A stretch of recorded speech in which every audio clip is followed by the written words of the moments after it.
السلام عليكم وعلى كل اللي بيشوفونا واهلا بيكم في مطبخ سيسي. ان شاء الله النهارده هنعمل حلوى تركي في 5 دقايق ب5 مكونات. يلا نشوف الطريقه. بسم الله الرحمن الرحيم. اول حاجه المكونات هتبقى بدرجه حراره المطبخ. معايا كوبايه سمنه او زبده، كوبايه يعني ربع كيلو 250 جرام.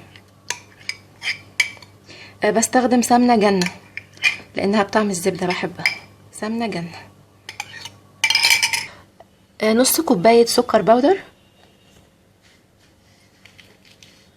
صفار بيضه، ربع معلقه صغيره بيكنج باودر، هو ده إيه؟ لا، فانيليا. معلقه صغيره بيكنج باودر بس تكون معلقه مليانه. نحط شويه كمان.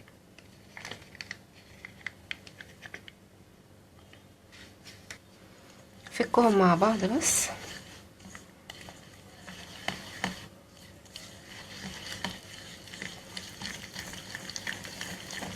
انزل بايدي احسن. بسم الله. هضيف كوبايتين 2 دقيق، المفروض كوبايتين ونص. هضيف كوبايتين وربع واجرب ان طلع كويس خلاص، لو احتاجت ربع كوبايه هزود، لان زي ما قلت قبل كده النوع ده من الكوكيز او الحلويات اللي فيها زبده عاليه ممكن بتفرق. لما تدخل الفرن ممكن تفرش، ممكن تلاقيها مشرخه، فكل ده بيبقى بسبب ان الدقيق يا اما زياده يا اما قليل. دي كوبايتين، نص كوبايه هاخد نصها كده، لان كمان انواع الدقيق بتختلف.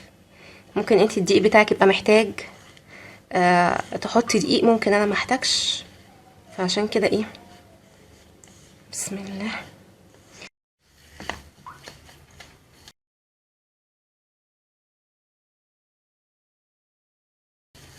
هجرب واحده الاول. تمام. بخلي دي بس لحد ما هنتكلم. هنا ده سوداني مجروش، تقدري تستخدمي اي مكسرات انت تحبيها. ضيف عليه معلقه سكر. السوداني ما يكونش متحمص، لان طبعا لما يدخل الفرن هيتحمص بس. ومعايا بياض البيضه اللي احنا حطيناها في العجينه. بسم الله. ننزلها في الصابون ده وانزلها في السوداني.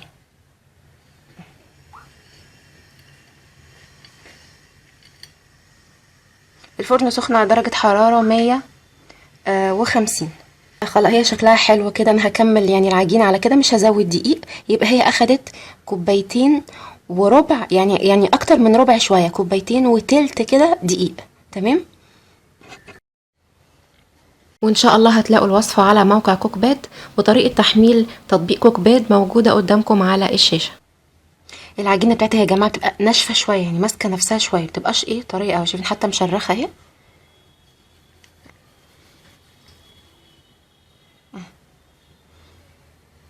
نزلها في البيض.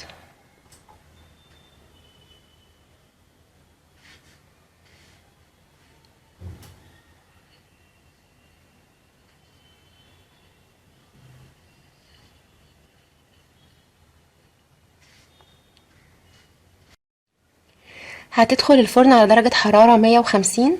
هتقعد حوالي من 20 ل25 دقيقة. الناس اللي عندها ميزان، الواحدة وزنها 35 جرام. قعدت في الفرن 20 دقيقة. بعد لو انتي عاملة اكتر من صينية هتدخل الفرن، بعد ما تخرجيها وهتدخلي صينية تانية، درجة حرارة الفرن ما بتبقاش 150، بتوصل ل 180 و200.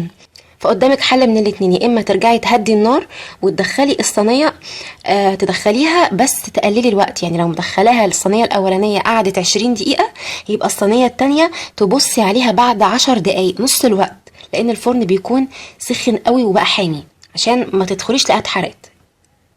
او الحل التاني انك تقفلي الفرن وتسيبيه يهدى وترجعي تسخنيه يبقى على درجه 150 وتدخليها لمده 20 دقيقه. عشان انا بقول بس يا جماعه المعلومه دي عشان ما تدخلهاش 20 دقيقه والصينيه التانيه 20 دقيقه تلاقي الصينيه التانيه اتحرقت منك.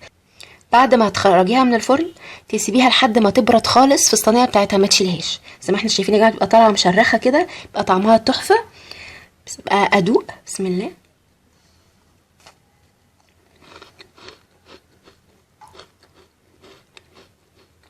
طعمها تحفه، تحسيها خشنه شويه من جوه مش ناعمه.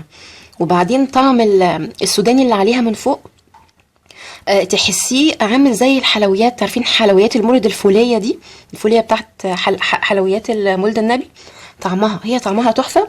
وهي تحسيها شويه مقربه للبسكوت. بتمنى الوصفه تكون عجبتكم النهارده.